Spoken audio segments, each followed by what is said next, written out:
এখানে এই যে খতিব সাবেক খতিব তারা রুহুল আমিন চুরি করে গেছে পালাই গেছে, সে আবার আসছে আইসা সাধারণ মুসল্লিদের উপর হামলা করছে। বাইতুল মোকাররমে জুমার নামাজের আগে বাইতুল মোকাররমের দুপক্ষের মধ্যে হাতাহাতি হয়েছে। এতে আহত হয়েছেন বেশ কয়েকজন। মুসল্লিরা জানান যে আগের খতিব মুফতি রুহুল আমিন ফিরে এলেন, তার পেছনে নামাজ পড়া নিয়ে তর্ক বিতর্কের এক পর্যায়ে ঘটে এই ঘটনা। শেখ হাসিনা সরকারের পতনের পর আত্মগোপনে চলে যান রুহুল আমিন। বাইতুল মোকাররম মসজিদে জুমার নামাজের আগে দুই খতিবের অনুসারীদের মধ্যে মারামারি হয়েছে। থমথমে পরিস্থিতির মধ্যে নামাজ আদায় করেন মুসল্লিরা। ছাত্র জনতার গণ অভ্যুত্থানের পর পালিয়ে যাওয়া খতিব মাওলানা রুহুল আমিন ফিরে আসায় এই পরিস্থিতি সৃষ্টি হয়। নামাজের শুরুতে বর্তমান খতিব হাফেজ মাওলানা ডক্টর মুফতি ওয়ালিউর রহমান খান বয়ান করছিলেন। এ সময় অনুসারীদের নিয়ে আগের খতিব মাওলানা মুফতি রুহুল আমিন মসজিদে ঢোকেন।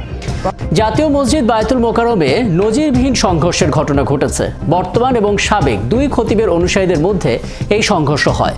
জুমার নামাজ কে পড়াবেন তা নিয়ে তর্ক বিতর্কের জেরে দুই পক্ষের মধ্যে প্রথমে হাতাহাতি এবং পরে তা সংঘর্ষের রূপ নেয়। এতে বেশ কয়েকজন আহত হয়েছে।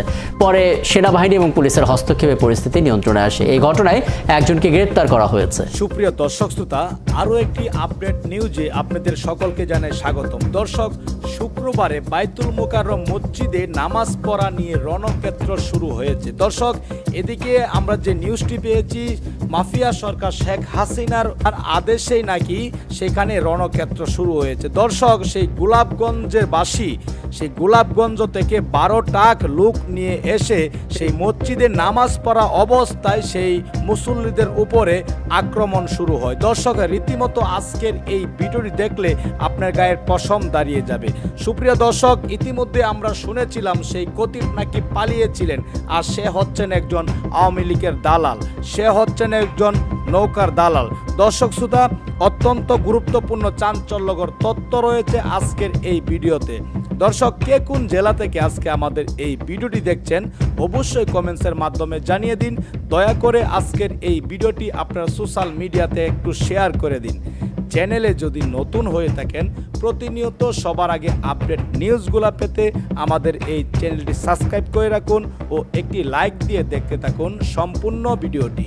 এই মাওলানা রুহুল আমিন শেখ হাসিনাকে কওমি জননী উপাধি দিয়েছিলেন এবং শেখ হাসিনা নাকি জান্নাতি মহিলা।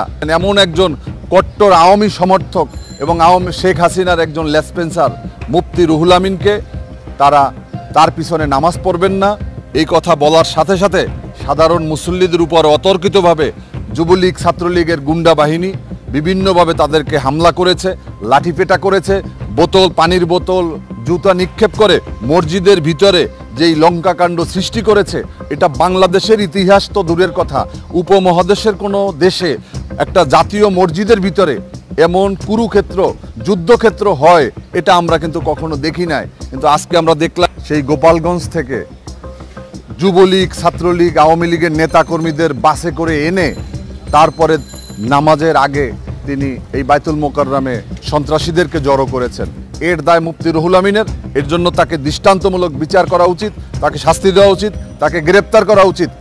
5ই আগস্ট ছাত্র জনতার আন্দোলনের মুখে এবং এদেশের মানুষের যখন রাজপথে নেমে এসেছে, আমরা দেখেছি যে ছাত্র গণ অভ্যুত্থান সৃষ্টি হয়েছে এবং এর মধ্য দিয়ে শেখ হাসিনা দেশ থেকে পালিয়ে গিয়েছে।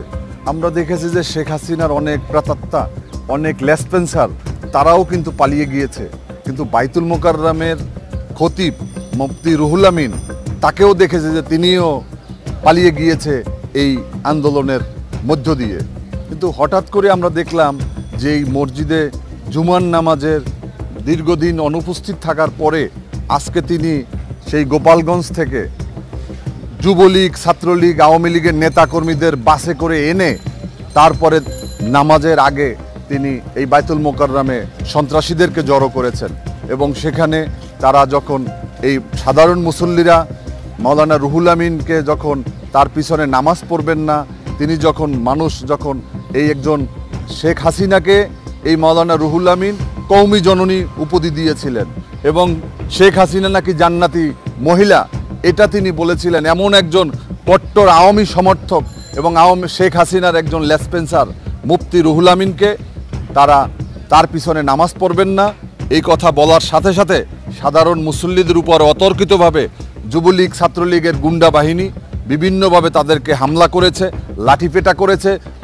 পানির বোতল, জুতা নিক্ষেপ করে মসজিদের ভিতরে যেই লঙ্কাকাণ্ড সৃষ্টি করেছে, এটা বাংলাদেশের ইতিহাস তো দূরের কথা, উপমহাদেশের কোনো দেশে একটা জাতীয় মসজিদের ভিতরে এমন কুরুক্ষেত্র, যুদ্ধক্ষেত্র হয় এটা আমরা কিন্তু কখনো দেখি নাই। কিন্তু আজকে আমরা দেখলাম যে এবং মুফতি রুহুল আমিন তিনি অনেক দুঃসাহস দেখিয়েছেন যে তিনি মসজিদের ভিতরে সন্ত্রাসীদেরকে এনে যেই পরিস্থিতি সৃষ্টি করেছেন, এর দায় মুফতি রুহুল আমিনের।